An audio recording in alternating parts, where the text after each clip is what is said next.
How to know if your PC is hacked in 1 minute. First, right-click your Start menu and hit Run.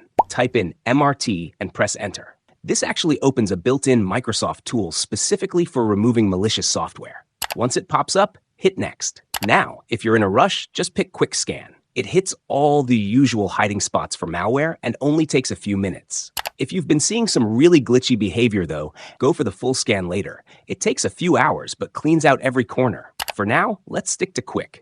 If it finds anything sketchy, it'll handle it for you automatically. Next, let's see if anyone else has an account on your machine.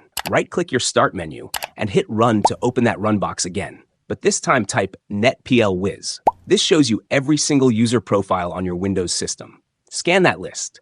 If you see a name you don't recognize, total red flag. That could be a backdoor. Just click the suspicious profile and hit Remove to boot them out. Finally, right-click your taskbar and open Task Manager.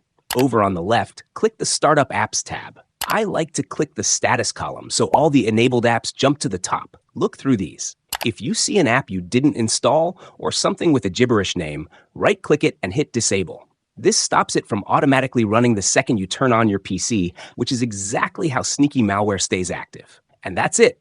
Do these 3 things, and you're already way ahead of most people. Stay safe out there.